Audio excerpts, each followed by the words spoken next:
Okay, calm down. You got limits, man. You got limits, man. Okay, calm down. Hello, everyone, and welcome to the Katie Halper Show. So excited, so thrilled to be here. We have some really amazing guests that we're bringing on. Before I do bring them on, though, just want to remind everyone, please give the thumbs up. That's a great way to support this show, so give us a thumbs up. Also, you can subscribe. To do that, hit subscribe, and then you hit the bell. That way you won't miss any of our streams or when we release clips. Also, if you can, please support us at Patreon. That's patreon.com/The Katie Halper Show. Again, that's patreon.com/The Katie Halper Show. You can literally make this show happen by becoming Patreon supporters. For $1 a month, you make the show happen. For $5 a month, you make the show happen. And you get bonus content, extended interviews, and bonus interviews. So we definitely hope you will do that. I'm going to be bringing on during the second half of the show, Jon Farina, who is a photojournalist who captured a lot of these protests that we've been seeing in New York City in support of Palestine. And he's also captured some of the police attacks on protesters. But before that, I'm so excited, and I consider myself so lucky, and all of you guys so lucky, that we are going to be joined by Dr. Rashid Khalidi, who is the author of several books, including the wonderful, The 100 Years War on Palestine. He was also an advisor to the Palestinian delegation to the Madrid and Washington Arab-Israeli peace negotiations from October 1991 until June 1993. He is the Edward Said Professor at Columbia University. And I could read many more accolades about him, but I think I'd rather just have him on for that much longer. So welcome to the show, Professor Khalidi. Thank you, Katie. Of course. Thank you so much for joining. It's a pleasure.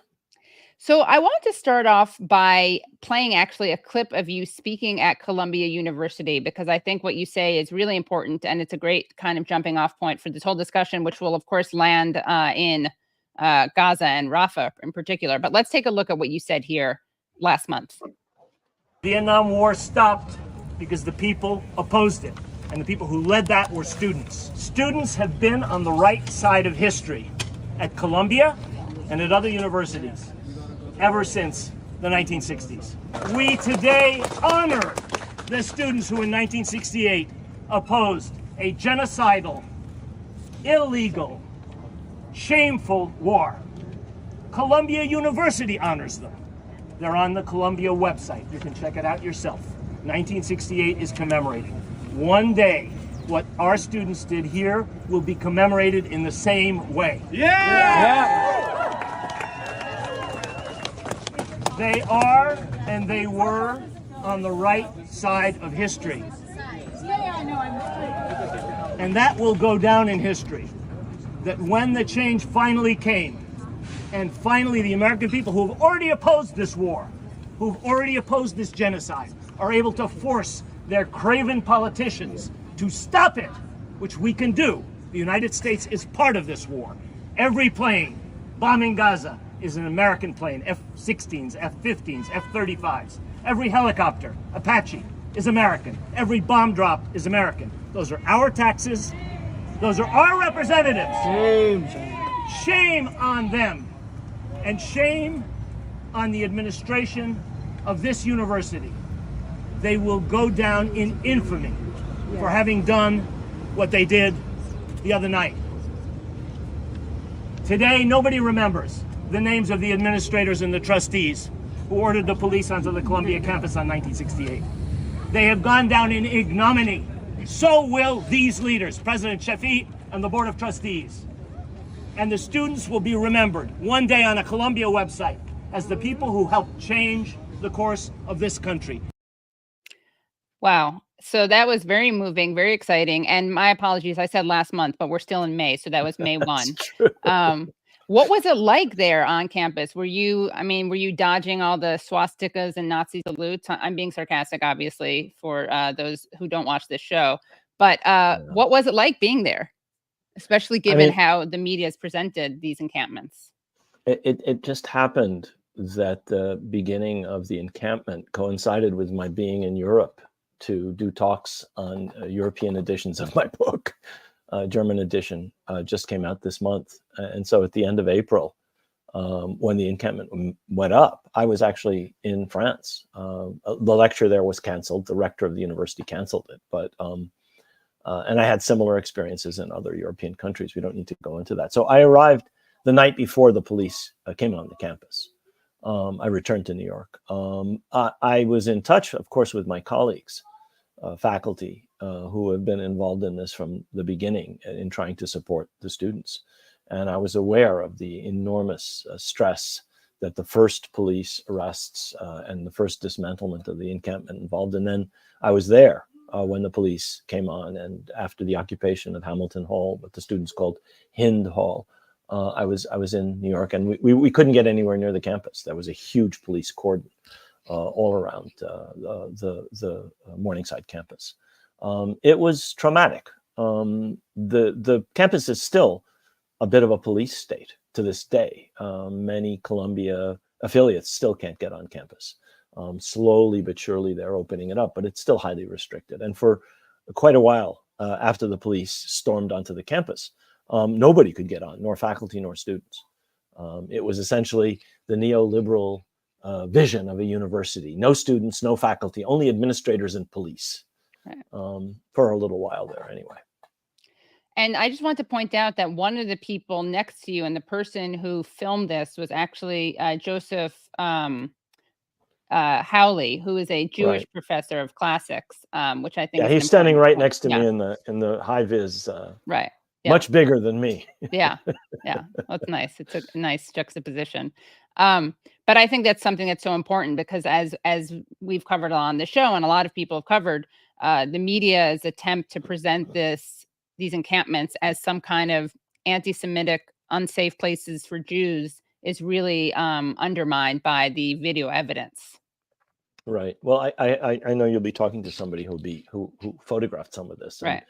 He can perhaps go into it, but this is an idea that has been propagated by people who are uncomfortable at the fact that a narrative which has completely and utterly dominated American politics and media for 5, 6, 7 generations has suddenly been displaced among most young people. They just don't believe the line that their parents and grandparents have been fed, and that people tended to believe that everything Israel does and did is justified, and the Palestinians are just a bunch of rootless terrorists.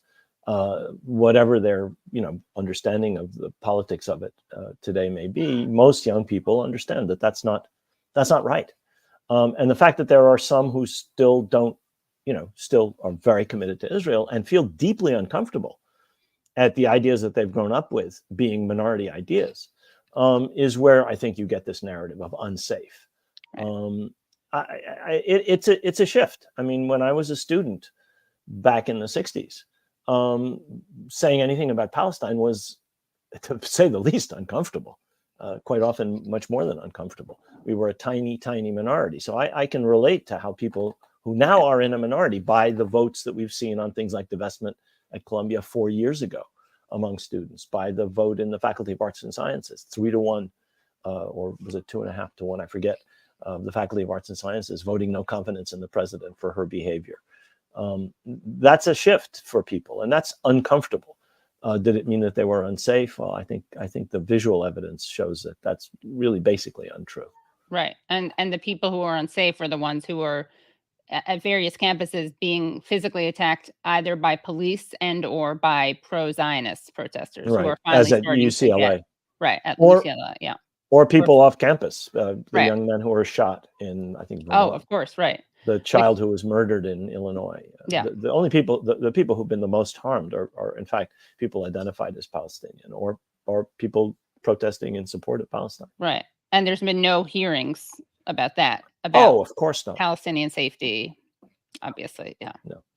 And I saw you, I've been watching a bunch of interviews with you, and I can't remember which one it is, so apologies to whomever it was hosting you, and I should be citing, but you were talking about how disingenuous the right is with its alleged concern with anti-Semitism, when these are people who are fine, rubbing shoulders with or dog whistling anti-Semitism. Right. I mean, the party of Donald Trump, who called a bunch of neo-Nazis marching in a torchlight parade through a university in Virginia, chanting "Jews will not replace us," that party is defending Jews it's obnoxious, it's nauseating, it's absolutely obscene. Yeah. This is not a party that cares about Jewish people in the United States. In fact, it is a welcome home for white supremacists and neo-Nazis. I'm not suggesting that the people on that committee, the House committee that's been grilling university presidents and that has posed this as a threat to the safety of Jewish students and talks about a plague of anti-Semitism. I'm not suggesting that they are necessarily neo-Nazis or that they are necessarily white supremacists, but that's the party of neo-Nazis and white supremacists, welcomed by the president, by Trump himself when he was president. Right. So I wanted to ask you, Dr. Khalidi, because you obviously are an expert in Palestine, in Middle East history, but you also obviously speak a lot and write a lot about imperialism and colonialism. And, you know, a lot of people have pointed out that what the protesters here in the United States are experiencing is not comparable, of course, to what people are experiencing in Rafah right now as we speak. And just to remind people, in case anyone missed it, Israeli forces are continuing to attack Rafah as we speak. Sunday, it bombed a tent camp for displaced Palestinians, killing 45 people, including children. The Israeli prime minister obviously lied and said that the bombing was a tragic mistake. But what is the connection between the kind of war, the genocide happening that the United States is supporting, and the crackdown here at home? And some people have spoken about how, you know, imperialism or colonialism turned inward is fascism. What is the connection between those two things? I mean, it's a vast question, Katie. It's a really good question. I think the short answer is that this is not just an Israeli war on Gaza. This is an American war. It could not happen. It would be literally impossible, as it actually has been the case for most of what's happened in Palestine since 1917, without the greatest imperial power of the age being a direct participant in this war. It wasn't Zionist militias that destroyed the Palestinian national movement in the 1930s. It was the British Army, the Royal Air Force, 100,000 troops. They crushed the Palestinians on behalf of the Zionist project. And it's not Israeli bombs or planes or artillery shells that are being used today. It's not an Israeli veto in the UN Security Council that for 7.5 months has permitted this slaughter to continue. The United States is a direct participant. And that's one of the core arguments I make in the 100 Years' War book. And I think if you don't understand that, you don't understand anything. There is a conflict between Zionism and between Israel and the Palestinians. That's part of it. This is partly a national conflict, and it has settler colonial aspects to it. But you can't have settler colonialism without a metropole. And we, the United States and Western Europe to a lesser extent, are the metropole. Without that metropole, this project could not have worked, certainly not as it worked. Was there Zionism before Herzl tried to, win over the Kaiser? Of course there was.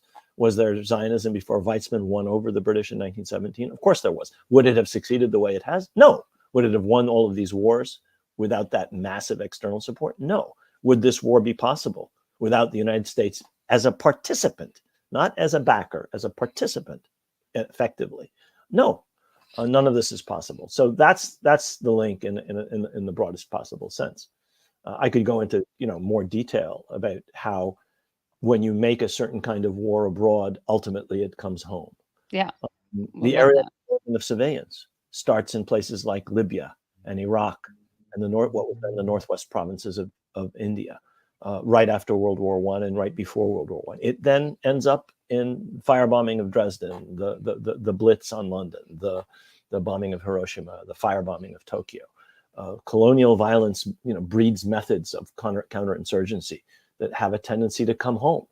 The British developed means of counterinsurgency, which they teach the Israelis, by the way, in the 1930s, what becomes the nucleus of the Israeli army. And it ends up in Belfast in 1970, in 1971, and 1972. So you make a certain kind of war abroad, and some of those things come home. And unfortunately, we've seen this in now 3 wars. We saw it, I think, in the Vietnam War. We saw it in the Iraq War. And we're seeing it with this war.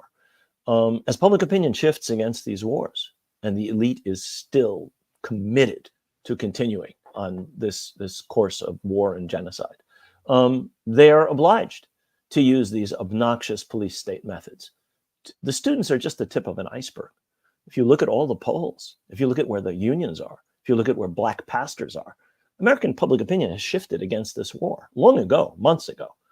Has the Biden administration shifted? Has Congress shifted? Have the media, most of the mainstream media shifted? Have the owners of companies that are refusing to hire young Palestinians or young supporters of the Palestine cause? No, they haven't shifted. The elite has not shifted. And so they're obliged to use more and more obnoxious police state methods to stay on the course that they've decided on. So Brad actually writes, I think part of the crackdown is because the U.S. empire can't allow the precedent of civilians believing that activism can actually dictate behavior to the U.S. war machine. Want to know your thoughts on that? I mean, this is not the first case of this. Look back at Vietnam. Those of us who in our youth were opposed to this war, eventually came to represent a majority. It took years before that war was ended. Neither Johnson nor Nixon ended it quickly or easily. The same thing was true with the Iraq War.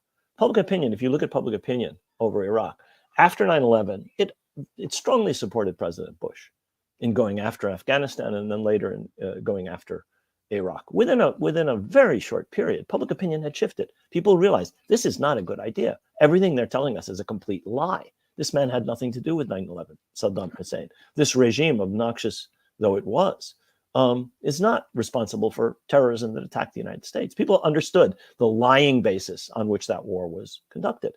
And it continued for years. I mean, there's still American troops in Iraq. There's still American troops in Syria as part of the same mission. I think he's right. I think that they'll fight tooth and nail to maintain their wars abroad for the strategic, for whatever reasons, economic, for ego reasons. Even after public opinion has finally realized that they're lying liars who are lying about everything. That what this administration is saying about what Israel does is lies, a tissue of lies. They're reading off the playbook of the Israeli military spokesman. I look at Admiral Kirby and I say, Admiral Hagari, the Israeli military spokesman, it has a perfect American accent. They're both admirals, as it happens. How you get to be a real admiral when all you are is a flak is beyond me. But that's another question. Yeah. And I want to know also, as an historian, what do you think is the most important omitted context for understanding where we are today? In other words, what do you consider the most kind of media malpractice when it comes to omitting things or distorting things? What do the American people, or the people, forget that, just what do people around the world need to know that would shape the way they understand the current moment? Right. Well, I would exempt people around the world, because most people in most of the world have a far better understanding of what's going on, because they're not disserved by a lying media, which they get distorted views, I'm sure, in much of the world. But on this issue, they have a clearer view of this, I think. Yeah. And they're not shielded from reality the way Israelis and many Europeans and many Americans are.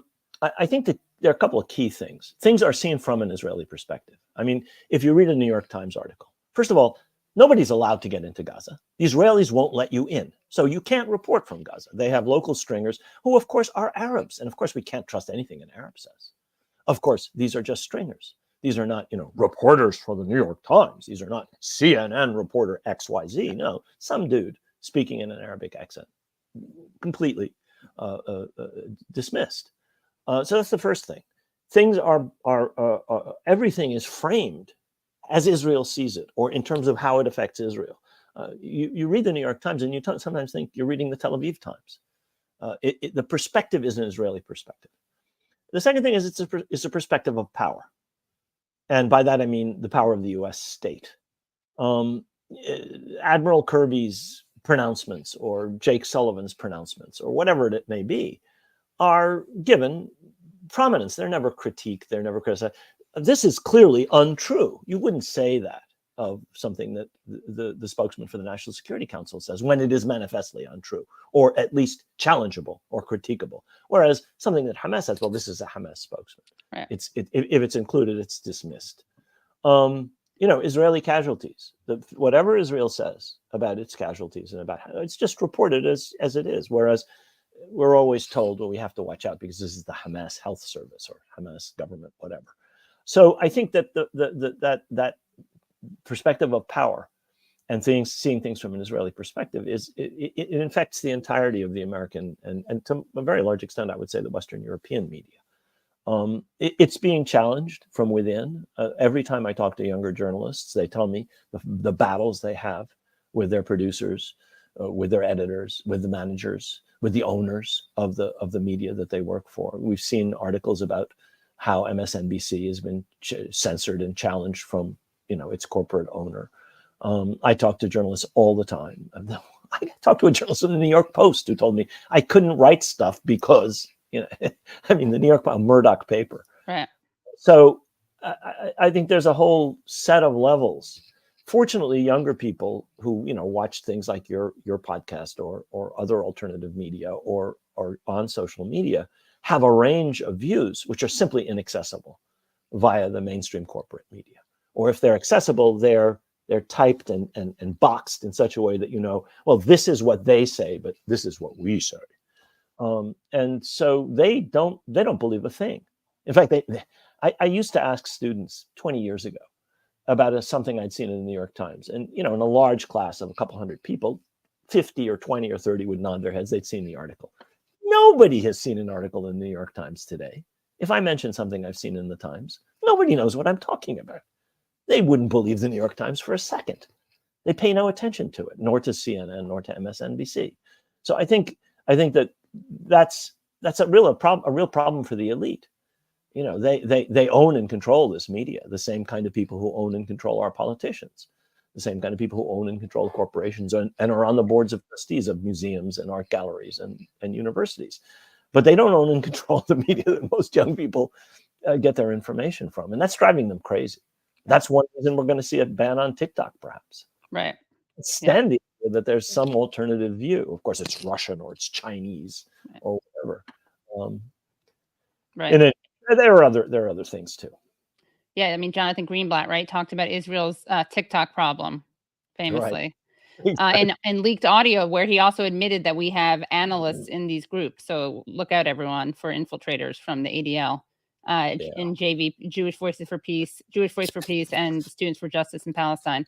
Something that I think is so critical for people's understanding of Zionism and Israel is that there's such a romanticized presentation that younger people are being spared to some extent, but some people still get it from family members, and some people are even well-meaning. They're just ignorant. They really think that Israel was created as an altruistic project, that the great powers, the Allies, felt guilt over the Holocaust, and they did this because they cared about the Jews. But of course, looking at the anti-Semitism that was also present in Zionism as a colonial project is kind of disrupts that. But can you talk about that? Because I think it can be very eye-opening for people. I would also talk about the anti-Semitism of the people who helped to create Israel. Yeah. We're talking about Lord Balfour. Right. Lord Balfour, the author of the Balfour Declaration, which he issued on behalf of the British cabinet. Lord Balfour was the author, as the prime minister in 1905, or at least his government was the author of the most anti-Semitic legislation in Britain since the King of England, back in the 12th century, kicked all the Jews out of England for a whole century.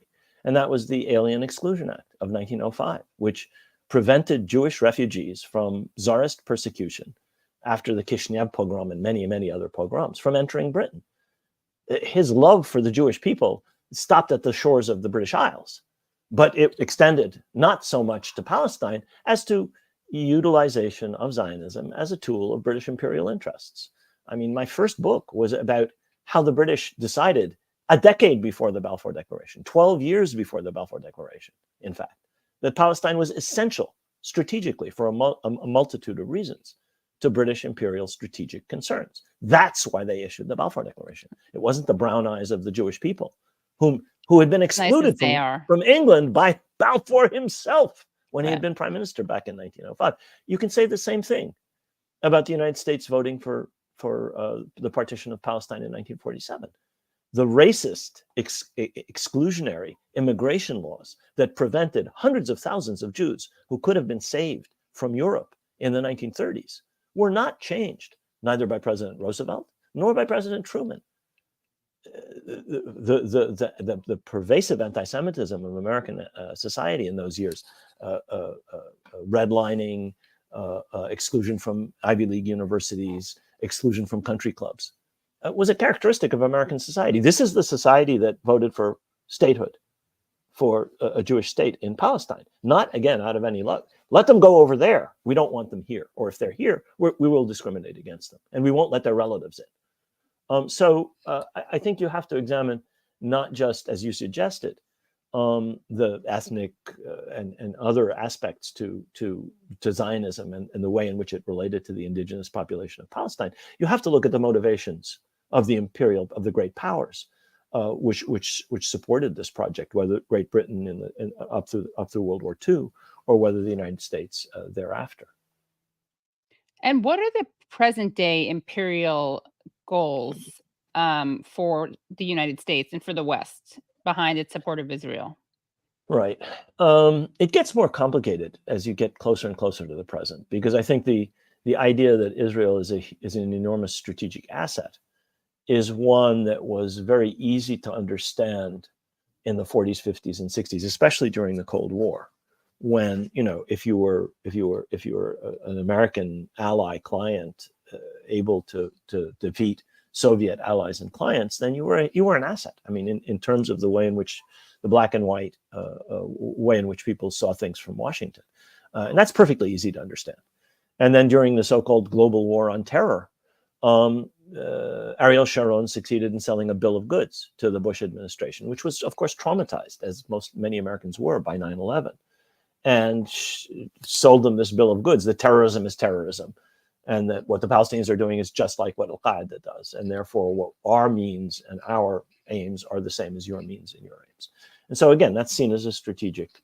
The other thing is Israel is an enormously powerful country, and having that powerful country on the side of the United States has been seen in Washington, certainly for the last 30 or 40 or 50 years, as an enormous asset. I think that may be changing.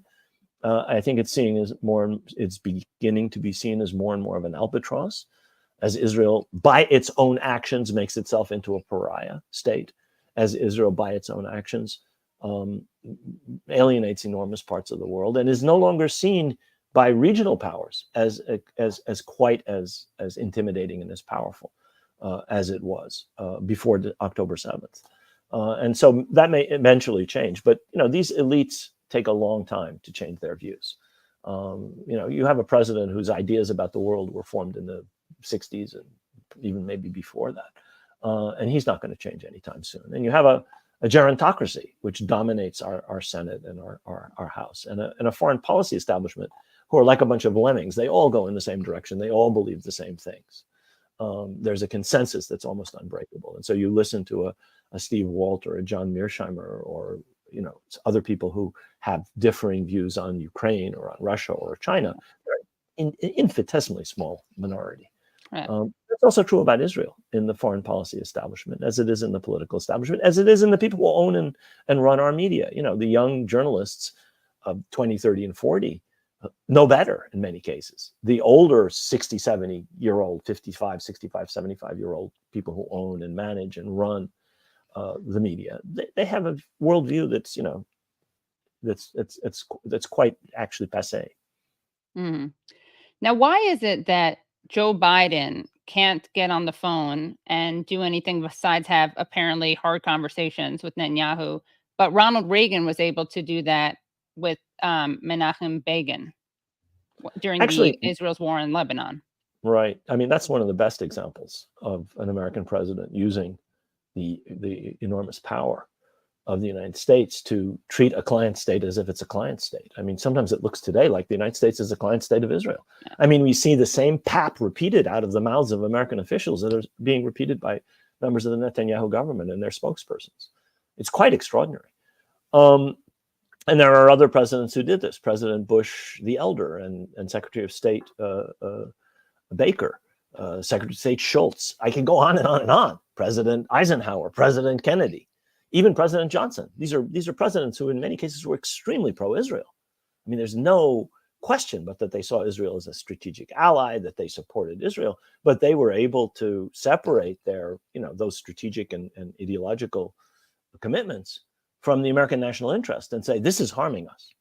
And we're, and we're willing to crack down on Israel. I could go the war of attrition in 1970, what Kissinger did to Israel, forcing them out of Sinai in the first and second Sinai disengagement agreements, and the Golan disengagement agreement. You read Kissinger's memoirs; he fought them tooth and nail, in their own interest, I would argue, to some extent, but mainly in the American national interest. And Israeli politicians were blind to that. Today, everybody sees this was the basis of a peace with Egypt, an enormous benefit to Israel, but they didn't want to do it. They were forced to do it. So I would argue that has happened again and again and again, actually, especially when vital American strategic interests, selling weapons to Saudi Arabia, for example, are at stake. They'll walk right all over Israel, and have in the past. Now, this president is much more unwilling to do so. In some ways, I think he is the most committed Zionist in American history. I think more than Truman, more than Reagan, and all of them were, devoted to Israel in different ways. I think also he's surrounded by a clique of sycophants and weaklings, people who don't have the kind of personality that a Baker had, or a Schultz had, or a Kissinger had, where they would argue with their principle and say to the president, Mr. President, I don't agree with this. This is a mistake. And sometimes they would be listened to. That does not seem to be happening here. And I think that the damage that's being done to the American national interest, to the United States' standing in the world, not to speak of to Israel. I mean, I'm not speaking in Israel's interest, but Israel is a whirlpool. I'm going to mix metaphors into a quagmire. And anybody with Israel's self-interest at heart, a self-professed Zionist like the president, would try to save them from themselves. He's not doing that. He's certainly not willing. He doesn't seem to be willing to do that. The last thing is, though, that there is a domestic element here. I think he's terrified of the Republicans, who are going to hold him to task for anything he does to restrain Israel. The Republican Party has a different political base than the Democratic Party to 2024. And there are a lot of people who are evangelical Christians. There are a lot of people who are devoted Zionists. There are a lot of people who believe in Israel right and wrong, and also believe that might is right. And they like Israel whacking people. For them, that's a good thing. States should whack people. Israel should whack people. That's to some extent the base of the Republican Party. Yeah, Nikki Haley just signed a bomb that said finish him. Right. Or in a more sophisticated way, listen to Lindsey Graham. Sure. That's the voice of the Republican hawks who believe in whatever Israel does is right. And I think the president is running scared of those people, much more scared of them than he is of his own base. Right. The people he should be listening to. Yeah. What Ireland is recognizing Palestinian statehood, and there's such an interesting relationship between Ireland and Palestine. Could you talk about that relationship? Yeah, it's a topic which, whenever this infernal war ends, I'm hoping to devote some time and energy to. Oh, nice. It's a subject that's fascinated me for many years, ever since I was in Ireland and began talking about the project for my last book back in 2018, 19, whenever it was. And every time I would say something, my Irish interlocutors would say, oh, yes, that happened to us. And talk about the same people I was talking about: Lloyd George, Churchill, Balfour, this general, that, counterinsurgency specialist. And the same people who were doing what they were doing to Palestine in the beginning of the 20th century were doing the same kinds of things to the Irish during their War of Independence. And that even continues into the Troubles in the 60s and 70s. Ireland is interesting. If you see these things in terms of what I would argue is the correct framework, which is a settler colonial framework, Ireland is the first overseas European settler colony. England starts with the Irish in the 12th century. And they really don't let up until today, if you consider Northern Ireland under British control to be some form of a continuation of that English presence in Ireland. So 850 years. And there are so many ways in which there are similarities. Obviously, there are differences. Zionism is completely different than the planters, so-called, the Protestant planters, so-called, whom the English settled in Ulster and other parts of Ireland. It's a national movement. It's a response to persecution in Christian persecution in Europe. It has all kinds of character. The biblical connection to the land of Israel make it completely different than any other settler colonial project. But in its lineaments, in its fundamentals, in many aspects of how it has operated, it's quite similar to other settler colonial projects. And the paradigmatic settler colonial project is Ireland. And the Irish recognize this. They see the parallel. They see the parallels even before Palestinians do, and they feel that what has been done to them is similar to what is being done to the Palestinians over a much longer period of time, and in many different ways. And then you have the hunger striking also. Right. Well, there's all kinds of ways. The way in which the Irish are described as terrorists by the British during the Troubles. One man's terrorist is another man's freedom fighter. It's a fraught topic in Ireland to this day. The civilian casualties inflicted by the provisional IRA, the civilian casualties inflicted by the Protestant militias and by the British military and police in Northern Ireland, atrocities in England committed by the IRA, by the provisional IRA during the Troubles. These are subjects that are deeply contentious and painful to this day in Northern Ireland and the Republic and in the United Kingdom. So there's all kinds of parallels. Of course, what the British state did was not terrorism. When the British would assassinate somebody or would support a militia that assassinates somebody, that wasn't terrorism. Security? It was terrorism. When the British shot down unarmed demonstrators, that was not terrorism. The states are never terrorists. Right. State violence is it's a different level than the violence of non-state actors, and that's one of the reasons I think this term is so problematic. I don't know if killing people with 2,000-pound bombs is somehow morally superior to killing them with a Qassam rocket or with a whatever it may be. I don't quite understand how that moral calculus works, such that this is terrorism and this is sanctionable state violence. Right.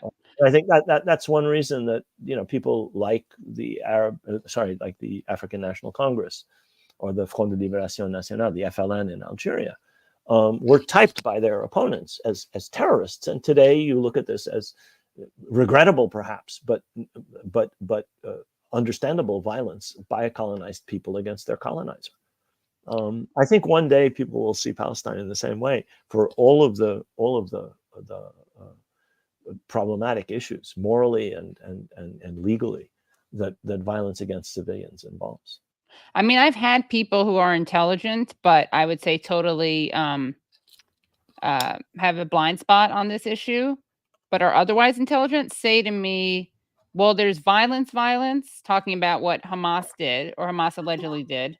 And then there's bombs, like really openly embracing a qualitative difference between the two and suggesting that one side is civilized and using modern technology and the other side is barbaric. Yeah.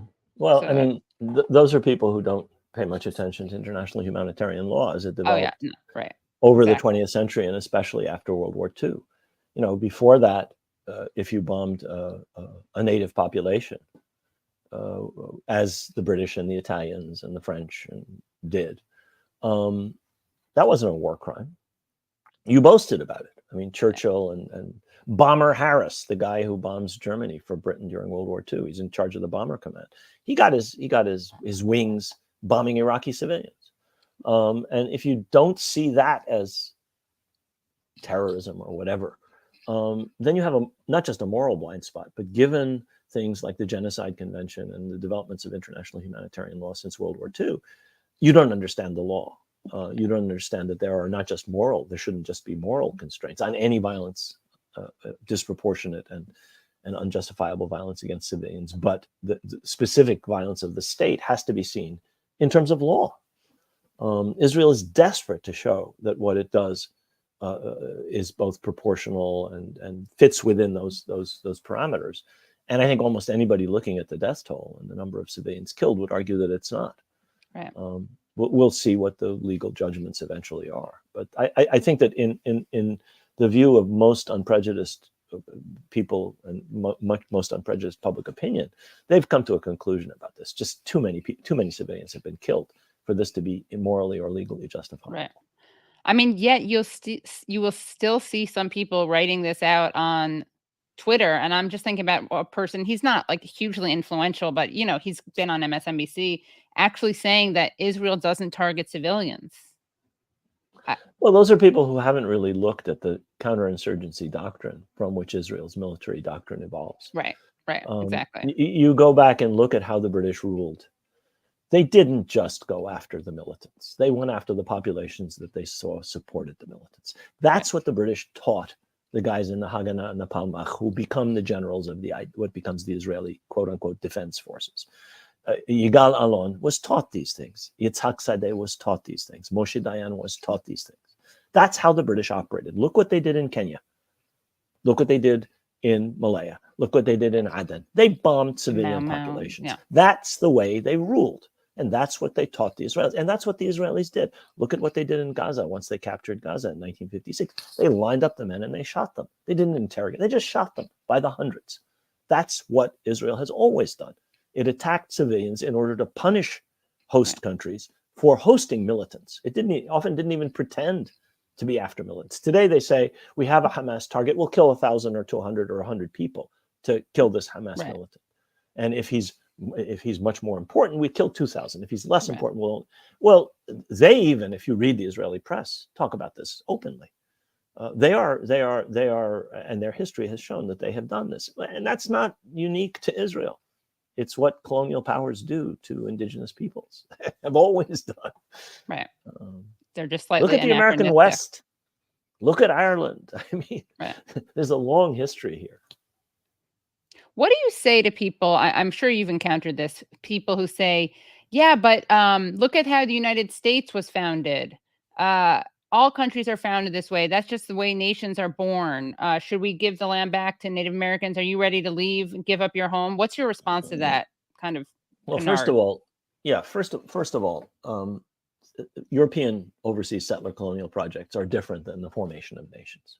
I mean, you can talk about how France was formed, and you can talk about the Cathars being liquidated and Protestants being liquidated by a Catholic state. It's not really the same thing as European overseas colonial settler projects, where you go into South Africa and you eliminate or subjugate the natives, or you go into Algeria and you eliminate or subjugate the natives, or you go into North America or Australia or Canada. So the formation of nations involves violence. Some of that violence is ethnic. It can be all horrific, but it's completely different than overseas European settler colonialism. And regular European colonialism was different from settler colonialism. The British didn't do that in Egypt or in India. The French didn't do that in Morocco or Tunisia. The clearing people off the land, stealing their land, settling Europeans there. That's a specific kind of project, settler colonialism. That's the first thing. The second thing is the United States is a settler colonial project. I think it's past due that we recognize that. And we recognize the harm that was done to the indigenous population, and that we do what can be done as reparations for that harm. I don't think that should be such a radical idea. That should be true in Canada. That should be true. It's something that's a principle already in South Africa. It's something that the Irish are working towards in Northern Ireland. And I don't see why it's so hard to argue that for Palestine, Israel, or so hard to argue that for North America or Australia or New Zealand or any other successful settler colony. You're not gonna, there is now there's a nation, there's a people that's been created in all of these places. The failed attempts, there's no North African French people in Algeria. That's gone, that's finished. But you do have a population in, for example, Northern Ireland, which has a distinct identity, and that has to be accepted. And that's now been accepted by the Irish state, by Ireland, and by Northern Irish Catholics. They've accepted a process whereby these people have their own identity and have their rights and so on and so forth. And that's happened also in South Africa. So there are ways of doing this that both recognize historic harm that's done and provide for reparation for that harm to the extent possible. And you have to remember, what happened in North America is fundamentally different from what happened in Ireland or what's happening in Palestine. You have a population, huge populations in both cases. In North America, they destroyed the indigenous population to a very large extent, and in Australia and in New Zealand. Those are 4 anomalies, as it were. In other settler colonial, you still have white settlers in Kenya. You still have white settlers in Zimbabwe. You still have white settlers in South Africa who are integrated into those societies on a basis, presumably, of equality. And that can happen, but through a process of recognition of history and reparations and reconciliation. Right. Yeah, these are people who never care about indigenous populations, and all of a sudden, because of this, they become advocates for First Nations people. Yeah, well, it's so cynical and gross. I know you are so busy, and I thank you so much for your time. Any final words you want to share before I let you go? Yeah, a couple things. Just going back to that clip that you ran at the beginning. A couple things are happening, as I see it, as this endless war seems to drag on forever. I think that it's produced a change, or the beginning of a change, certainly among young people and students, but I think among broad sectors of European and American public opinion. It's shifting as a result of people seeing this unremitting violence. This is since 1948 the longest war in Palestine, or the longest episode of war. The 6-day war was 6 days. Even the war of attrition along the Suez Canal, it was mainly uninhabited areas. This is a war against a population. We're seeing it day in, day out, and it's causing a shift in public opinion. At the same time, there's almost hysterical reaction to that shift on the part of elites. They are unhinged. The police state brutality and the extreme rhetoric being used by people like Representative Fox or Representative Stefanik and the Republicans generally about these demonstrations is an indication, not that they're unhinged, but that they see this as a real threat to the hegemony of a discourse and of an approach to the Middle East and of an American imperial set of policies and of an attitude towards Israel, which is really under threat from below. And it's not under threat from a bunch of students. The students are the tip of an iceberg. Look at the unions, the United Auto Workers, the nurses, the postal workers. Look at the Black pastors by their hundreds, by their thousands. Look at other minorities. Look at Jewish Voice for Peace. Look at this huge dissident element in the Jewish community. Huge. Not a majority, certainly, but enormous, and enormous numbers of young people in particular. Yeah. And what is clear is that these people are raging against a tide that they're really terrified of. In the Democratic Party, I think that there is now a strong majority against this war. There's a strong majority against the president's policies. There's a strong majority in favor. And in fact, that's probably the case among American public opinion as a whole. And the elites that are deeply committed to this war and to Israel doing whatever it wants feel threatened. And that sense of threat has led them to almost hysterical excess in their repression on campus, rhetorically, and I'm afraid also legally. I think we're going to see the passage of laws. We're going to see the utilization of existing laws in ways that are grossly anti-democratic and that are fundamental violations of the First Amendment, where that's applicable. And we're going to see enormous infringements on academic freedom. Yeah. The way in which university administrations have responded to their faculties and their students. These are majorities in most cases of faculty and students, and they treat them with utmost contempt. The faculty voted by a vote of more than 2-1, no confidence in the president. 2 days later, the 2 chairs of the Board of Trustees of Columbia University said, we have consulted with students and we've consulted with, well, if you've consulted with students and consulted with faculty, they would have slapped you across the face and told you everything you've done is wrong. And we disapprove entirely. And here's a vote of no confidence by the entire Faculty of Arts and Sciences. So this is going to lead to some nasty things in the immediate future, I'm afraid, legally, rhetorically, in terms of repression, in terms of the employment of the police, and in terms of police violence. We have a problem with violence, of police violence. It's mainly directed against communities of color, obviously, but it's directed against poor people, the homeless, and others as well. And here, that violence is now being directed against the children of the elite in the universities. Right. And this is not going to go away as long as this war continues. I'm afraid it's it looks like it's not going to stop very soon. I hope it does. These breaches, this gulf is going to grow wider, and the repression, I'm afraid, may grow more intense.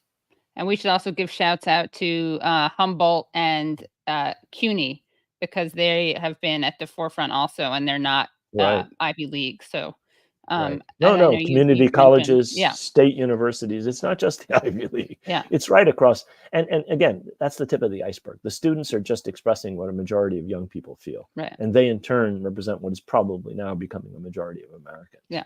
Deep unease with this war and with how Israel's waging it, and with the unwisdom of this administration in supporting it to the hilt. Well, I just wanted to leave you with this message from a super chatter who writes, "Thank you, Professor Khalidi, for your courage, tenacity, and exposing the true history of Zionist settler colonialism. I want to apologize to you, your family, and your people for the barbarism committed against all Palestinians enabled by my country." So assume that's an American, a U.S. citizen. And maybe to go out on a light note, Brad, can we show that tweet from, this is Elon Levy, who is literally a fired Hasbarist who keeps doing Hasbar and PR for Israel. But he actually tweeted out an image of a protest with a bunch of Irish flags at Hyde Park. And he quote tweeted that and said, "Notice how Palestinian flags are always paired with Irish flags, while Israeli flags are paired with UK flags." And he actually thought that that was a pro-Israel statement. Well, I think it's perfectly appropriate for Israeli flags to be paired with UK flags. Right, of course. And it's perfectly appropriate for Palestinian flags to be paired with Irish flags, whatever the gentleman who tweeted that may think. Yeah, it's a bit of a self-own, I believe is what they call it. Well, thank you so much, Dr. Khalidi. It's always amazing to speak to you. And of course, want to have you back on whenever you can, because so many more questions for you. I hope so. Thanks for having me so much, Katie. I really appreciate it. Thank you so much. Great. Bye-bye. Have a great night. Bye. That was great. I loved talking to Professor Khalidi. So knowledgeable. I have to use a lot of self-control so I don't ask him question after question after question, because I have so many more. But everyone, if you've liked that, and I know you have, give it a thumbs up. I'm going to read some more super chats, then we're going to bring on the next guest. Amin Danya writes, "Occupiers occupy, but never the aggressors. The evidence is in the act of oppression. Look at the bodies of the oppressed." Moose M writes, "Free Palestine," and Caroline Portis just became a new member. So thank you for doing that. Also, a little bit of a breaking news update that I think is worth telling people about. Simone Sanders Townsend, who people may remember, she worked for the Biden campaign, then she worked for Kamala Harris. She actually tweeted out, "The statements from some administration officials about not being able to verify what's happening in Gaza are absurd. We can all see the pictures. It's horrific." So we're seeing, yeah, there you go. We are seeing rifts, even among people who are professional Biden supporters, whose jobs literally depended on that. So, so excited to bring on our next guest. Jon Farina is a photojournalist, an independent photojournalist based in New York City, who's covered over 20 pro-Palestine protests for Status Quo. He's also covered stories around the country, including January 6th, and made a documentary about Ukraine where he lived for 2 months. So welcome, Jon. Oh, and he's getting ready. Dun, dun, dun. Here, let's show this again. This really is incredible. The statements from some administration officials about not being able to verify what's happening in Gaza are absurd. We can all see the pictures. It's terrific. And when you've lost Simone Sanders. Yeah. And I can't, unfortunately, I was trying to find it in real time here, Katie, but in that vein, there was a former high up in the Obama administration that also within the last week made a similar post, but basically saying what the current administration is doing is not good in terms of where it's leading both Israel and the United States. Right. And I think it was this was a person in the Obama administration who was in a position regarding foreign policy and things like that. Yeah. Well, I do. And just so people know kind of what Simone Sanders is responding to, can I just do a screen share, Brad, or do you want me to send it to you? It's just a Twitter page. It's up to you. Can you send it to me? Sure. I have 2 things to send. So There's this tweet, and then there's one more thing that I'm gonna send you. Okay, there's that. And then there is, okay, I can't help but show this. I mean, Dr. Khalidi did bring up John Kirby, Admiral John Kirby, who's from the National Security Council. So I think it's only fair we show these two things. Let me know if you got them, Brad. Okay, and while you're waiting, guys, please do like the stream and join.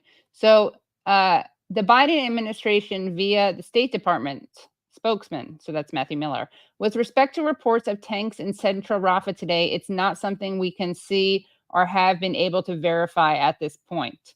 And then underneath that is literally an article from the Jerusalem Post that says IDF tanks roll into central Rafah in unprecedented thrust into city. So somehow the Jerusalem Post, which is not a left-wing peacenik outlet, manages to say the truth that the State Department denies. And let's take a look at this clip of John Kirby. Just 1 second here. Sure.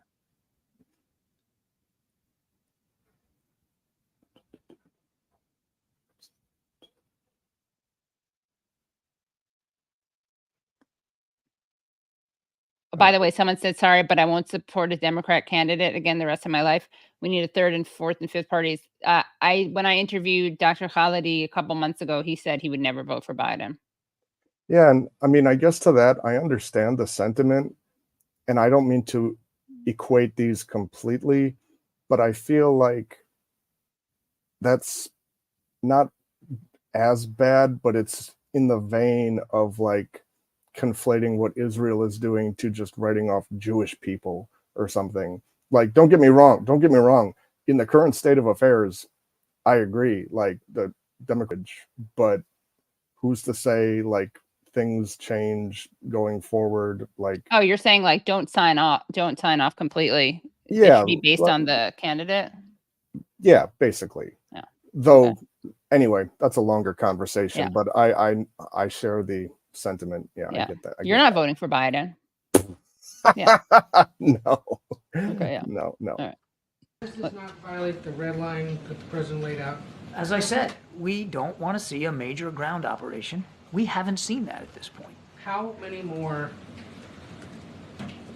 charred corpses does he have to see before the president considers a change in policy? We don't want to see a single more innocent life taken, and I kind of take a little offense at the question. Oh, go fuck No yourself. civilian casualties is the right number of civilian casualties, and this is not something that we've turned a blind eye to, nor has it been something we've ignored or neglected to raise with our Israeli counterparts, including, Ed, this weekend as a result of this particular strike. Now, they're investigating it, so let's let them investigate it and see what they come up with. But the president doesn't have like a personal limit to this? The president has been very clear and very direct about what our expectations are for Israeli operations in Rafah specifically, but in Gaza writ large. We don't support, we won't support a major ground operation in Rafah, and we've, again, been very consistent on that. And the president said that should that occur, then it might make him have to make different decisions in terms of support. We haven't seen that happen at this point. Why not have him come out and say that himself? The president has been speaking to leaders throughout the region on a regular basis. He has been addressing you guys in various fora. You've got plenty of opportunities to talk to the president, including, I might add, in a press conference last week. How dare a journalist mention charred corpses? I really wish that. You know how triggerable John Kirby is? He's a very fragile, feeling, compassionate, empathetic sociopath. Yeah, like anytime anyone actually gives them a little bit of pushback, his go-to method is basically being like copping an attitude like, I resent your tone, or something. He's the victim here, Brad. Yeah. Not the charred babies, not the fried babies that we're saying. I mean, and if it was really accurate, I really wish that sign language interpreter was just like going like this the entire time. because, dude, this guy, I'm gonna have to do a go fuck yourself meme for this guy. Oh yeah, because, right. I forgot to mention when we talked about Elon Levy, the genius who thought it was an own to say, "Do you notice colonized people support colonized people and colonizers support colonizers?" Oh But my Brad, God. of course, made a "go fuck yourself, Elon" thing. Oh my God. But I feel like we need a new thing. Well, no, Yeah. I don't want you to have to redo all. No, it's better to. You should save your energy. Don't do it. Don't redo a whole new thing. Because the hatred that I have for this man. Yeah. Oh my God. Yeah. He's going to hell. Yeah, he is. He's the worst. Yeah. Yeah.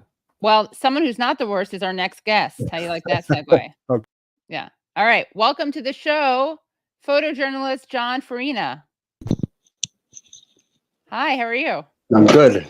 How's it going? Good. Thank you so much for joining us. Brad, are we okay on the sound? Any adjustments need to happen? Okay, great. So, Jon, since we just had on Dr. Khalidi, I thought it would be a cool segue to start off by showing a clip that you filmed at Columbia University. Do you want to set this up before we show it? Me? Yeah. What do you mean set this up? Oh, anything. What I do you mean, mean this to- is from anything that you want to say about it. You can just show it and then I'll Okay, respond sure, to great, it. yeah. I didn't mean like technically go play it on a Okay. projector. I see what the I was like, that's yeah. Brett's job. Yeah, that's Brad's job. Yeah, one of Brad's many jobs. One of Brad's many jobs. Yeah. And Katie, is this clip one? Let's see. Oh, is this clip one? 1 second, please. Brad's trying to discipline me.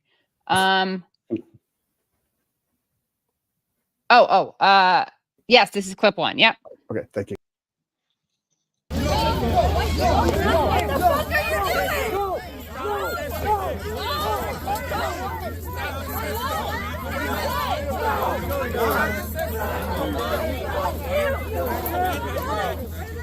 Why are you doing this to me?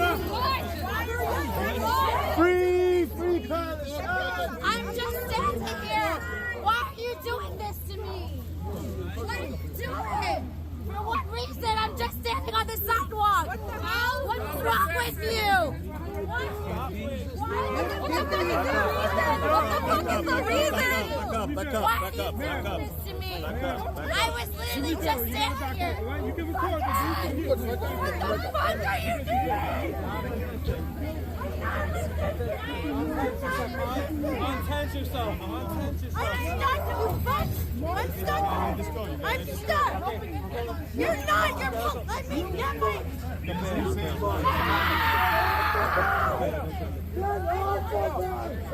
God damn it! You're so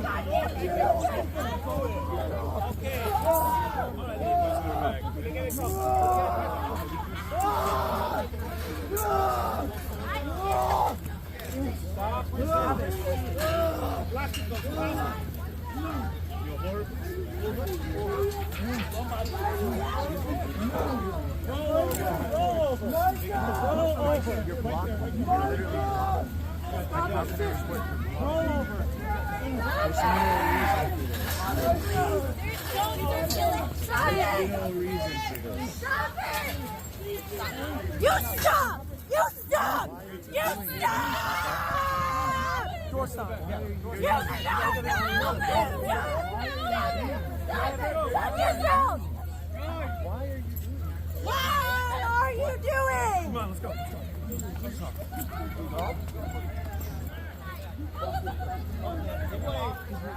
Get him off the fucking ground! No, what the fuck are you doing? You got fucking touch it! You got fucking touch it! Ground is not that hard. Wow.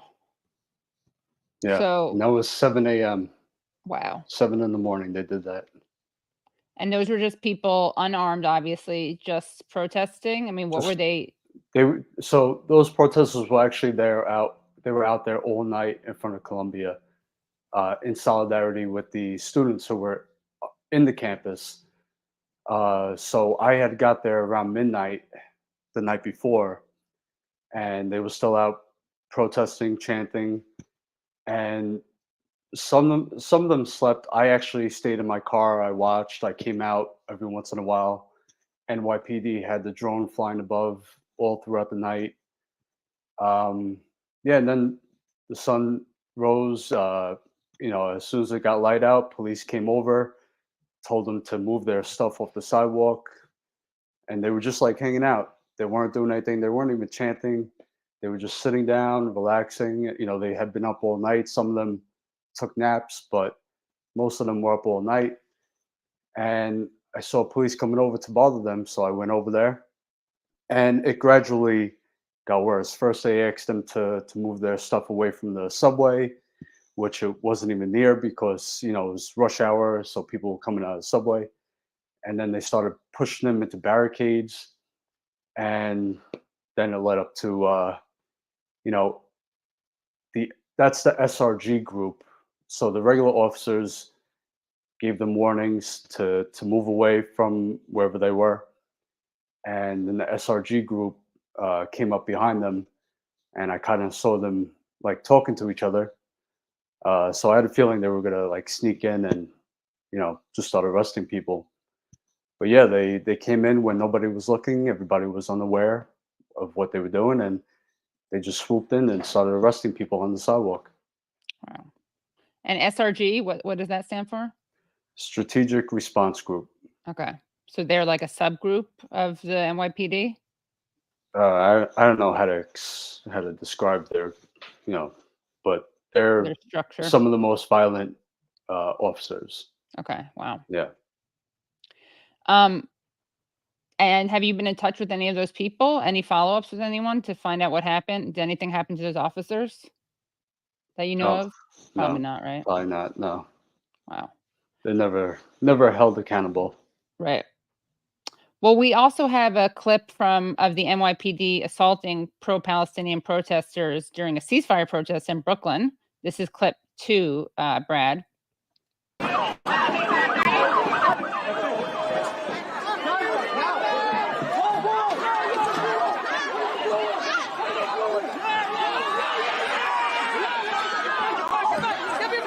He's punching a guy.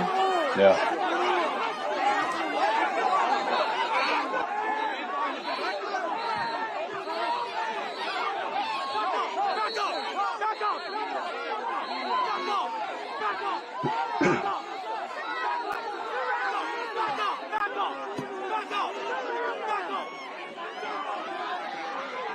Hey, Brad, can you pause it for a second? Yeah, I can pause it. Yeah. Okay. Now, notice that it's the white shirts that are leading the beatdown. Those are the captains and the chiefs. Those are the guys in charge. And they're the ones who are assaulting and punching these protesters. I just wanted to point that out there because, Right. you know, These aren't like low-level bad apples. Right. These are the ones in charge, the ones giving orders, and they're the ones doing this.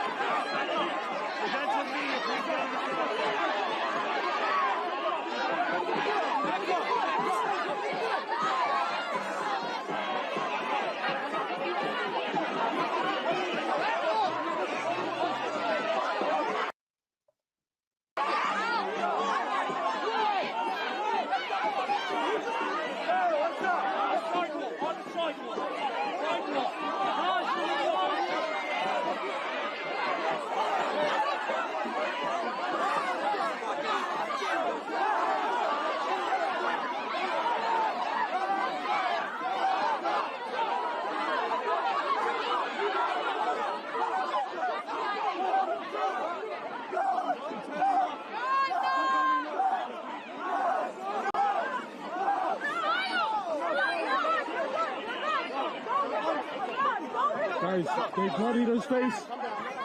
Oh my God, look at that. The cop that's holding him is the one that did that to him. Unbelievable. Look at, he just shoved that woman and shoved that guy with his baton.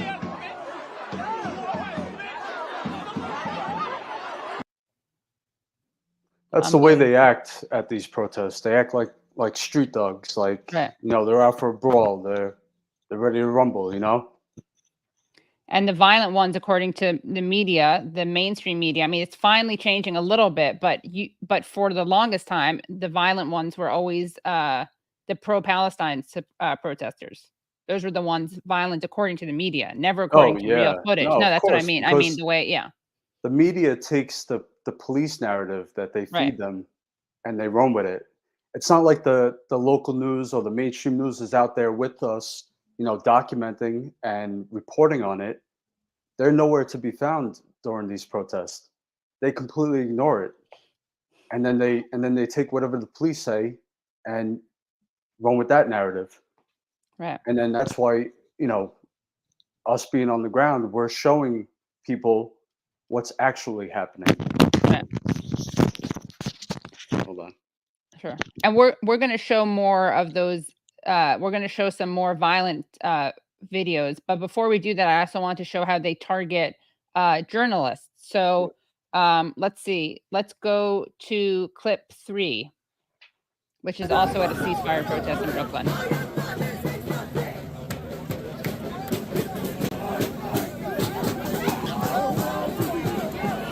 He's press. So they just swiped at a guy who has a camera and a press badge on. Yep. Let's rewind this so people can see. He's press. Is that you saying he's press?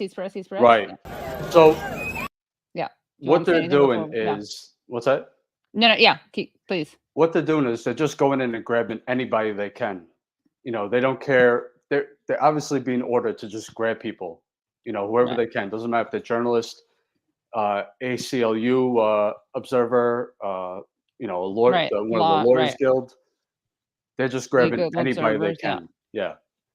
So once he heard me say press, that's when he let him go. But another journalist behind him, you couldn't really see it, JP, they were also pulled out and detained. But it's an ongoing issue. It's been, restricting press from documenting an arrest, where they create a barrier of police to kind of block what's happening. Then they'll push press to the sidewalk and tell them that they can't be in the street. Meanwhile, the street's closed down. There's no traffic because they're making an arrest on the street. So why can't we be there to document? Then there's assaults on press. They assault members of the press by pulling them down or swatting their camera away. I've been detained. I'm sure we'll get to that video. Yeah, we'll show that next. Yeah. But it's all intimidation to keep you from reporting on what's happening. Right. If there's no documentation, that's Right. how they want to control the narrative. Because if there's no other documentation of what happened, their narrative is the one that gets pushed to the top. Exactly.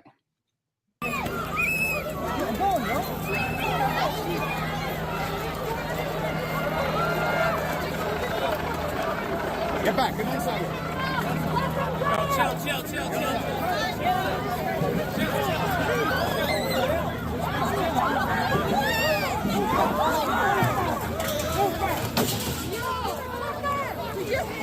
Let her fucking go! Let her fucking bitch! Call your bitch!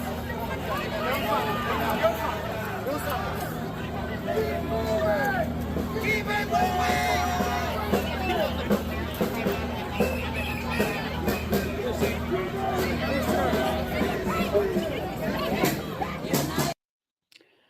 Okay, so let's see. We have another journalist attack on journalists, right? Let's go look at 4. This is from NYPD arresting journalists outside pro-Palestinian encampment at the Fashion Institute of Technology in NYC, FIT, where police also arrested and assaulted multiple protesters. Let's take a look at this. So before you play this, in the video, you took it from Twitter, right?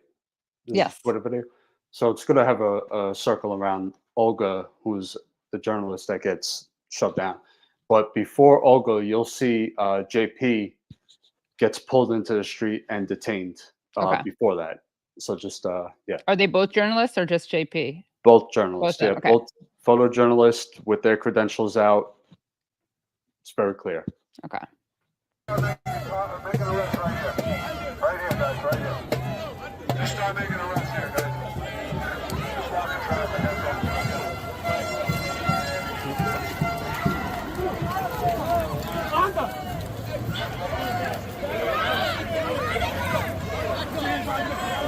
Guys, get off the streets. You don't get caught up in this. Get off the sidewalk. Sidewalk. On the sidewalk. On the sidewalk. On the sidewalk. All right. On the street. Out on the street, guys. Is that Olga right there? No, it didn't happen yet. She's in there, but it hasn't happened yet. So JP is on the left side. Right there. Oh, okay. Get on the street. On the sidewalk. On the sidewalk. Get on the street. Sorry, let me go this way. Let me go this way. I kind of just keep moving around so they don't sure. bother me too much. Oh my God. Yeah. She's pressed. She's pressed. Let her go. She's pressed. Pressed. Okay. Hold on, let's just watch that again.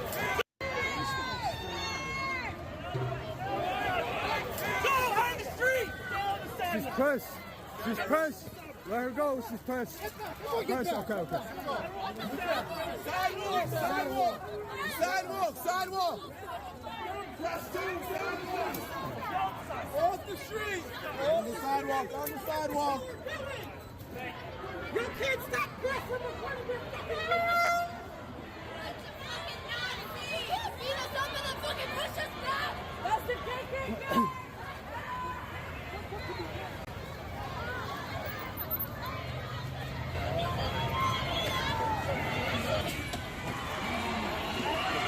Anybody can see what's going on. Please let me know. Stop resisting right now. Let me know if you guys can hear me. What the fuck? And so who was that on the ground? At the last couple of seconds? Yeah, Just just a protester. protester. Yeah, I'm not sure. Wow. Yeah. We have footage. Let's see. We have more of we've clip 7, Brad. So this is where we're going to see the NYPD assault, tase, and arrest pro-Palestine student protesters. It's a legal observer.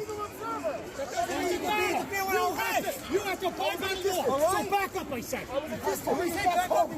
You back up. You understand that? Do you understand that? I have a job.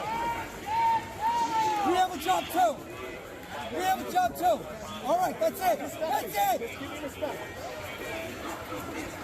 There's an arrest being made right now. He was tased. Yep. Hey man, did they tase you? Yeah, got my hair to the ground. Tase me. Shit, dude. There's so many people here. And I'm pressed. There's so many. If I back up? Oh, you gotta go over there. Or go down there. You got legal observers here. There's people. I understand, but there's none. this is a frozen area. You either have to be over there or around the corner over there. I can stand with the people here. You stand on the sidewalk. I'm the stoop. If they let you. But you don't live there, so you have to go either that. No, there's a whole press thing down there. All the press is down there. I know, but I know. That's you gotta be down there. But you've been here long enough. You're not even supposed to be here at all. I mean, there's nothing. Man. If they come through the front, you're here. Oh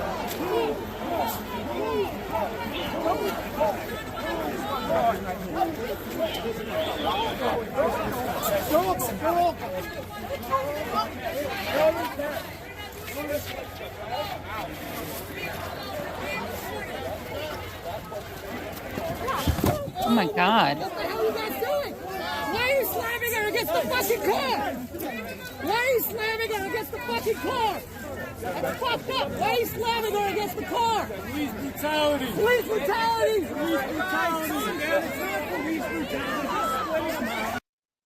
Wow. It's just they begin worse every week, basically. Yeah.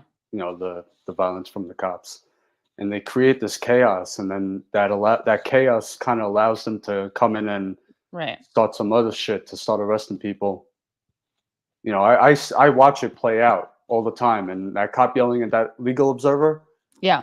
you know, there's nothing happening there. He's allowed to be there to observe, and they're making it like there's this big operation going on. It's all theater that they do. They put on this theater and then create this narrative, and then the media runs with it, and that's how we end up with, you know, a lot of false information about what's happening. Right. Well, we have one of you actually getting detained. So you want to set this up? And you're not filming at the beginning of this clip, obviously, because it's of you. So this is where protesters were marching on the Brooklyn Bridge. Maybe about 100 of them made it onto the bridge before police closed it off. I got on with a couple other photojournalists, and the NYPD, the SRG, Strategic Response Group, they were coming from behind the protesters and started grabbing people from the back. And, you know, protesters kept marching to the other side of the Brooklyn. So they went from Manhattan marching into Brooklyn. So I kind of just hung around filming, and cops trying to tell us to climb over the fence or keep going, keep walking. Meanwhile, there's arrest happening. So I'm like, no, I'm going to stay here and film. You know, then I guess you could play it now, because then it leads up to me and Olga being left on the bridge, trying to get to the other side. So we didn't have to climb over, because I had so much gear on me. I didn't want to risk anything getting damaged. But yeah, you can play it, and we'll talk about it after. Great.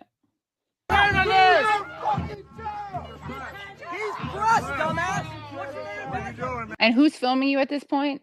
This is one of the protesters. Okay. Got it. He's pressed, dumbass! What are you doing, man? That's press right there. What's your press right there? Free press. You're arrested. Don't worry, I got it on video, brother. I got it on video. Don't worry. I got it all on video. I got you. Don't worry. He clearly has his press credentials right there. Protect this camera. You know he's pressed. We have a legal right to record at First Amendment activities for police activity. Motherfuckers. And now you're filming, right? This part? Right. So this is before. This is what led up to me being detained. SRG is here pulling people off. They're pulling people out. You can see them behind. Let's go.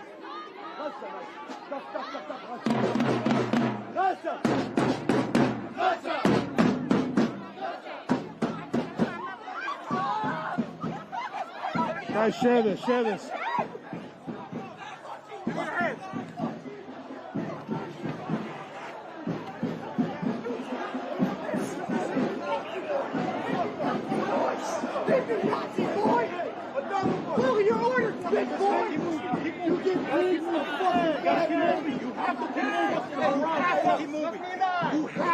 Let's get a shot. We're pressed. We're not. Guys, I understand. Let's get a shot. I know. No, I understand, but we're pressed. We're not. You still got to obey the law. Okay? It's different. Okay. I spoke to your captain. He said, okay. Well, then you're talking to me. Okay. And I'm telling you, you got to keep moving. Okay? Well, as you keep pushing. You understand? Okay. Guys, we're trying to reopen this. You can record. Just keep moving. Get ready.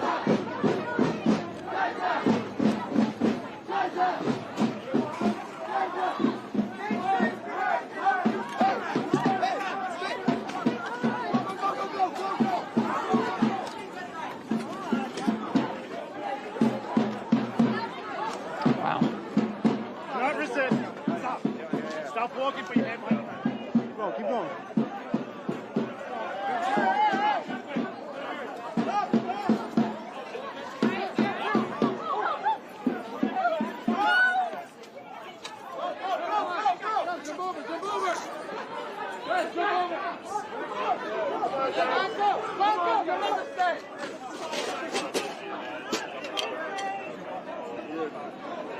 You guys need to cross over. Let me go from that gotta go on the other side. There's two more. Let's get those two more. You either get over or you will be arrested. I can't climb over. You can record. I can't climb over. I can't, man. I got too much equipment. Police want me to cross over.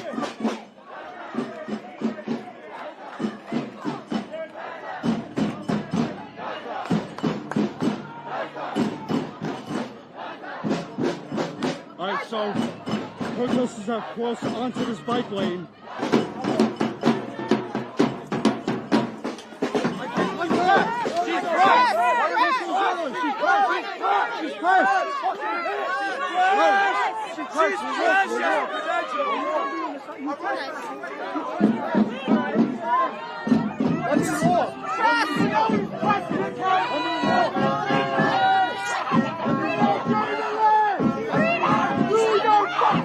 Guys, they're arresting me. They're arresting me. Share this now. Let me walk. All right, you want me to climb? You want me to climb over? Guys, get this. Get this. I got you. Don't worry. Wait. Can I take this off? Can I do it properly? Can I do it properly? Protect this camera. You know he's pressed. All right, guys, make sure you get this. They're arresting journalists. I know, I'm getting it off. Olga is another journalist who they were about to arrest. They had one handcuff on me. I was able to convince them to get it off. So we are both free. Wow. So I think what happened was one of the captains or one of the officers spoke to a legal member of the NYPD and said, "No, let them go. That's bad luck." But Right. they shouldn't be detaining journalists in the first place. Yeah. Jesus Christ. You know. But Well, yeah. Yeah. So they did let you go because they spoke to someone? Yeah, after about 5 or 10 minutes. Wow. And then we have another clip. Let's play clip 9, Brad. You'll see what happens, but it's they're gonna you'll see. I don't want to say what's gonna happen because it's worth just watching. Pro in television. No.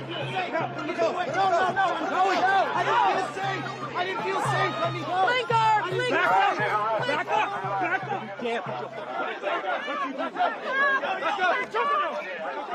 So what's that? He's putting his arm across his neck, right? Basically, in a backwards chokehold to get that person down, and then their other arm, the protester's other arm, was like out like this, out to the side. I don't know what that cop. I mean, it was just. And that's like illegal, right? That's a violation of New York state law. Yeah, whatever they consider chokehold. I mean, that's a chokehold.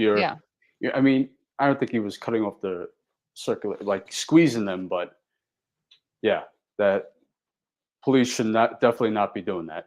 Yeah.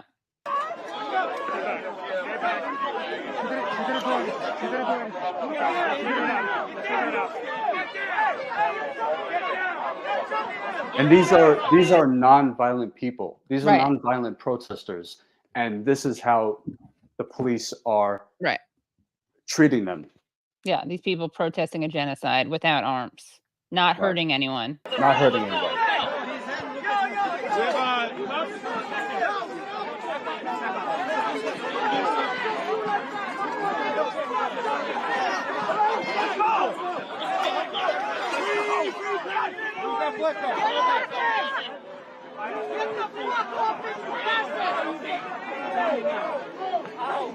I need cops! No, raise them up! Are you fucking kidding me? He's behind your back! Stay back! Look at the number of cops around. Everybody move back! Yep. ACLU people right there with the vest. Legal observers. Now everybody's getting pushed to the street. They're creating a dangerous situation, which every time they come in and they do some shit like this, that they create an even more dangerous situation than whatever they're complaining about. Right. Someone pointed out also not breaking or burning anything either. It's not, there's not even vandalism. Not that that makes it okay to put someone in chokehold at all, but anything that they're doing is just that much less justifiable. they're marching, they're chanting. Yeah. They Exercising their get rights. they get arrested, they get beaten for using amplified sound, like a sound device. Yeah. You know, every little thing, the police find something to start with them. Wow.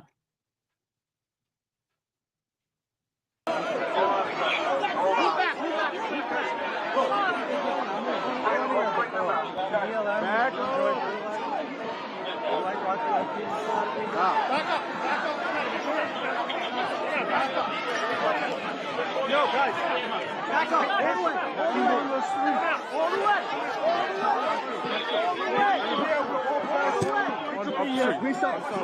Please stop touching me. We're all pushing us into the street. More press. Let's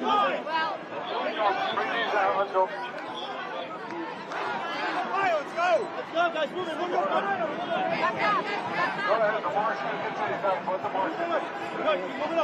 Yeah, so basically what happened there, Guys, the protesters kept marching, and there's only press and legal observers there watching and documenting.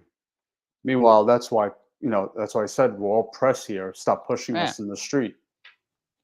You know, I just wanted to point that out there because, you know, we're allowed to be there. We're supposed to be there. That's our job. Right, to document, yeah. Right.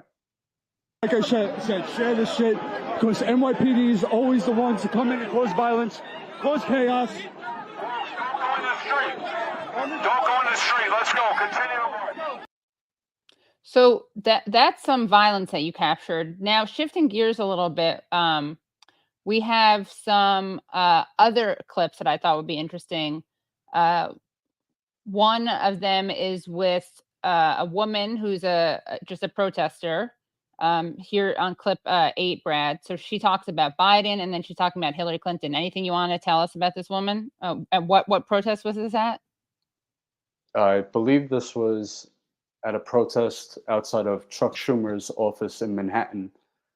It was a protest held by Amnesty International, and another organization. But yeah, you could just play the clip and. Sure. More people is not the solution, you know? Right, yeah. The Nazis killed the Jews, and now we're going to kill the Palestinians.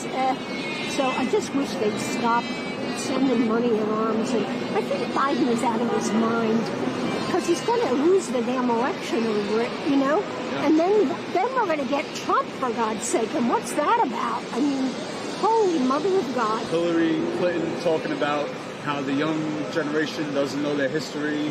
And, you know, just talking about, talking bad about them. What are your thoughts on what Hillary said about the younger generation not knowing their history in the Middle East? I think she's nuts, frankly.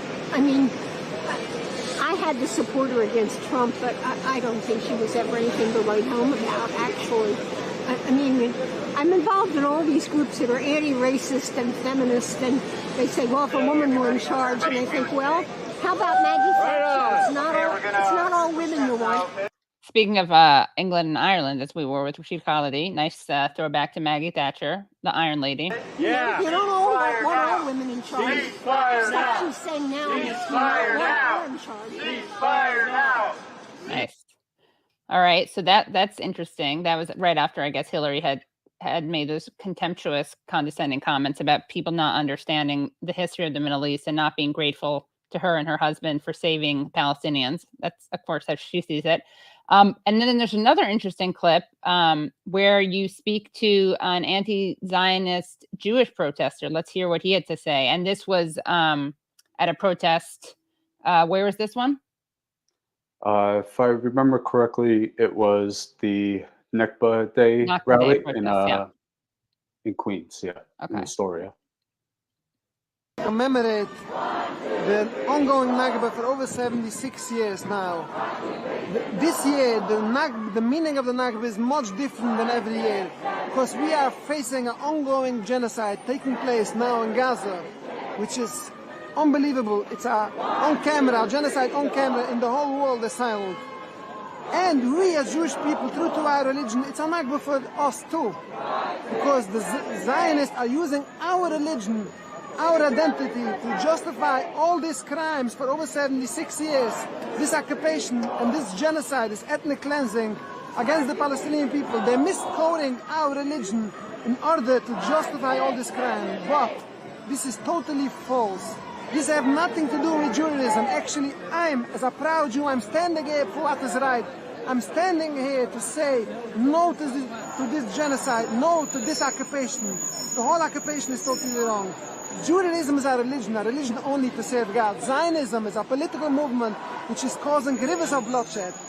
And the Nakba is much more when we remember how we lived before the Nakba, before this occupation. We lived in a beautiful peace with the Palestinian people. So what is the problem? It's not a problem of differences of religion. Yes, we have differences of religion, but this is not the reason of conflict. The reason of conflict is occupation. I carry with me the speech of Rabbi Baruch Kaplan after the Hebron massacre in 1929, which he clarified. He was a student in the Hebron University then, in the Jewish University. He said that the Zionists ignited the fire then. So the Zionist false alarms, false accusation that the Arab is the Jewish enemy, this is totally false. Jews and Muslims lived in peace, and we can still live in peace. We hope to live in peace with the removal of this occupation, the removal of the Zionist entity. And as a proud Jew, I'm saying from the river to the sea, Palestine should be free from occupation, free from genocide. Yeah, it's so important what you're doing because as you know, and as people watch the show know, the media loves to present all Jews as this monolith who support Israel.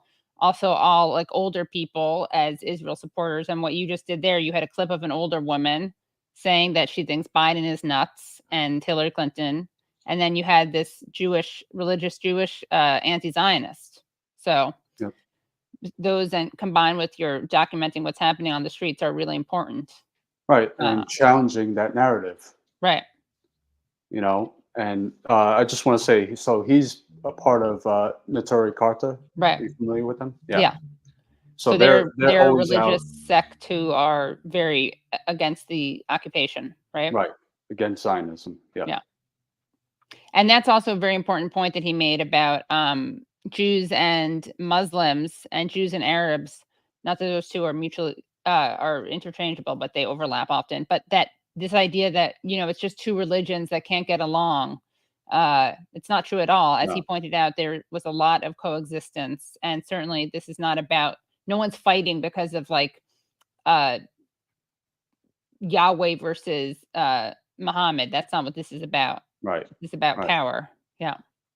And how did you get into this, Jon, this work?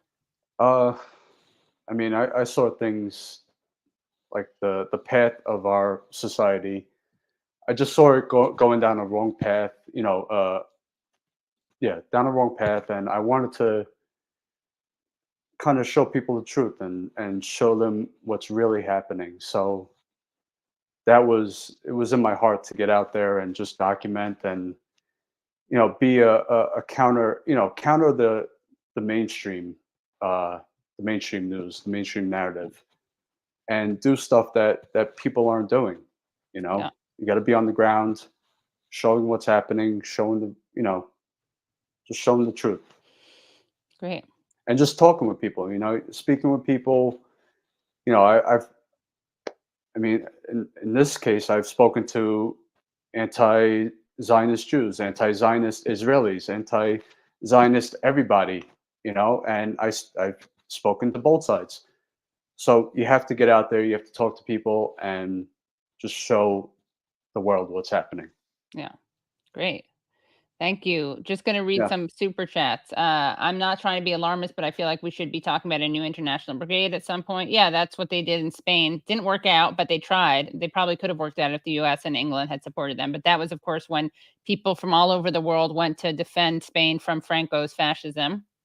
My mom's godfather was in that. My aunt by marriage, her father was in that. So my late uncle's wife, her dad fought in Spanish Civil War. Because of that, my cousins are actually getting Spanish citizenship. And my dad's uncle died in Spain, also fighting with they were called the Abraham Lincoln Brigades. That was the American. All the brigades had different names, so they were the Abraham Lincoln Brigade. Let's see. Susan Britton, sailor, became a YouTube member. Thanks. Wade Worth, thank you so much, Wade Worth. I think you made a chat before, and another really generous donation. Thank you so much.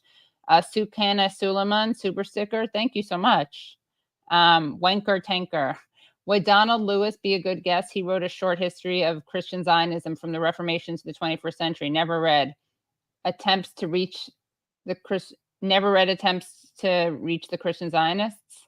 I'm not sure if that's saying that Wenker has never read that book and it attempts to reach the Christian Zionists, but either way, I'll look into it. Sukana Solomon, another super sticker. Thank you so much. And then Firmware writes, Chris Hedges has been predicting this for years. Yeah. Chris Hedges, who just lost his show over speaking out against Biden. Well, what's up for you? What's up next for you, John? More covering protests? Definitely covering the protest. Got to keep at that. I'll be in Chicago in August covering for the DNC. DNC. Yeah, that's going to be insane. Yeah.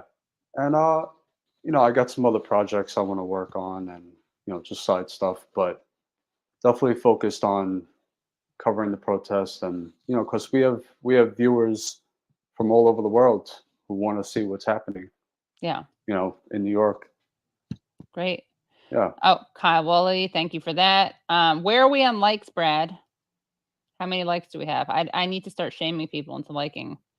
I know, and people can find John at Jon Farina photo on Twitter, and then at Jon Farina on Instagram, right? Right.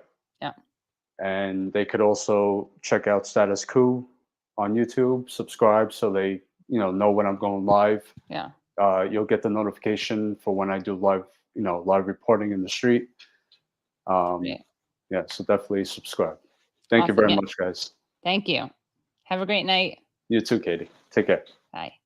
And Status Coup does great work. We've had some journalists from them on the show, so shout out to them. They really stay on certain beats like Flint, Michigan, and East Palestine. So they do great work. Okay, so here's what Wenker Tanker was saying. I never read it. Is it attempts to read? I think you're saying I've never read it. Does it attempt to reach Christian Zionists? I don't know because I haven't read it, but I'll look into it. Brad, any final words from you? This has been a really great show. No final words from Brad. Okay. Thank you, Brad. Thank you, Tyler. Thank you, Phantomus Fanta. Thank you all for tuning in, and we will see you next week, and we're going to have a great show for you next week. One of the show's favorite guests. I'm not going to say who it is, but let's just say his name may rhyme with Schmorman Schminkelstein. Okay. Okay, calm down. You got rivers, man. You got rivers, man.